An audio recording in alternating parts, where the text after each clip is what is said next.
kamu, dari kelas berapa, nama kamu siapa? Baik Bu, saya Teni Ramadhani dari 12 IPA 3. Biar saya dipanggil Teni Bu. Oh, Teni. Sebelum masuk ke materi, Ibu mau nanya-nanya dulu sama Teni. Gimana tanggapan Teni semenjak belajarnya tuh daring?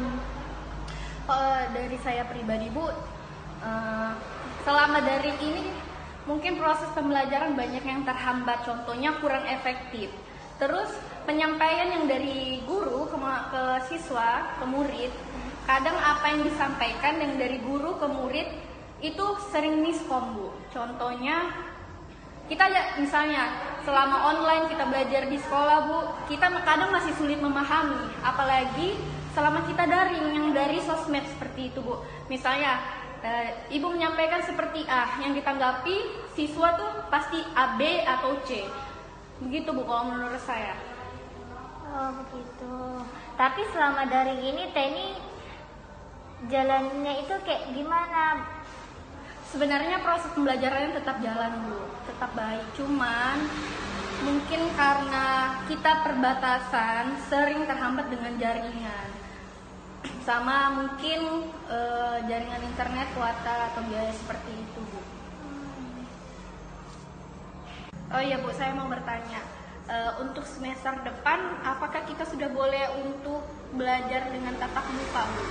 Kalau untuk itu kemungkinan belum deh Teni, karena di wilayah kita ini kan lagi semakin bertambah. Nah kemungkinan kita bakal daring lagi. Iya sih Bu, begitu.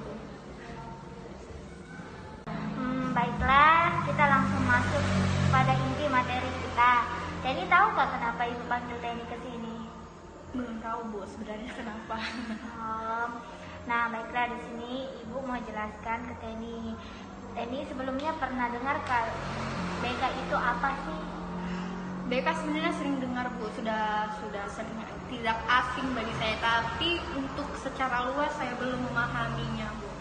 Baiklah, di sini Ibu akan jelaskan tentang BK itu seperti apa. BK, bimbingan dan konseling adalah proses interaksi antara guru BK dengan peserta didik, baik secara langsung maupun tidak langsung, untuk membantu peserta didik agar dapat mengembangkan potensi dirinya ataupun memecahkan masalahnya. Nah, di sini Ibu mau tanya, kalau Teni itu sudah Teni. Nah, di sini kalau ada Teni ada masalah, Teni bisa cerita ke Ibu. Teni nggak usah takut kalau Ibu bakal cerita ke orang lain. Di sini hanya ada Ibu dan Teni. Jadi Teni nggak perlu ragu-ragu untuk menceritakan masalah Teni. Nah, dalam bimbingan dan konseling itu ada 3 layanan Teni. Yang pertama, layanan sosial. Yang kedua, layanan belajar. Yang ketiga, layanan pribadi. Oh iya Bu, untuk ketiga layanan ini itu definisinya seperti apa Bu? Ya, baik, sebentar Ibu jelaskan ya Teni. Baiklah, di sini Ibu akan menjelaskan 3 layanan tersebut. Yang pertama, layanan pribadi. Layanan pribadi itu adalah bimbingan terhadap seseorang dengan hanya memfokuskan solusi untuk permasalahan pribadinya, misalnya masalah keluarganya, masalah penyakit, seperti Contohnya itu. bisa seperti kita sekarang ya Bu? Iya, seperti itu Teni. Nah, selanjutnya layanan sosial ya Teni. Ya, layanan sosial itu lebih memfokuskan pada permasalahan di luar kepribadian seseorang atau di lingkungan sekitar yang lebih luas atau umum, misalnya permasalahan bersama orang lain, seperti Teni bermasalah sama teman Teni. Nah, selanjutnya yang terakhir itu layanan bimbingan belajar, hanya memfokuskan kepada pelajaran atau belajar, misalnya bimbingan belajar bimbel. Kalau Teni ada masalah dalam belajar, kurang memahami pelajaran, Teni bisa. Contohnya Bu, seperti kayak saya bingung untuk mengambilan jurusan, itu bisa konseling juga? Iya, bisa Teni. Tujuan Ibu itu Teni memanggil Teni ke sini itu untuk membimbing Teni biar Teni itu bisa lebih giat lagi belajarnya. kalau misalnya Teni ada masalah apapun itu, Teni bisa langsung cerita ke ibu. Teni jangan takut kalau ibu bakal cerita ke orang. Tidak Teni, itu hanya rahasia kita berdua.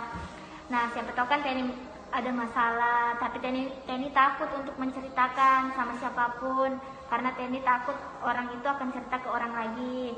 Nah itu kan bisa mengganggu konsentrasi Teni untuk belajar. Jadi Teni, itu aja yang ibu dapat sampaikan ke Teni. Nah terima kasih untuk waktunya ya Teni. Kalau ada apa-apa Teni kesini aja. Ya Bu, sebelumnya saya ucapkan terima kasih. Semoga apa yang Ibu sampaikan ke saya bisa bermanfaat untuk saya. Berkah ilmu yang dari Ibu. Iya Teni, stay safe ya Teni. Ya, Jangan Bu. malas-malas pakai masker. Nah, maskernya dipakai. Di luar kan, di luar lagi banyak corona. Baiklah Bu, saya pamit.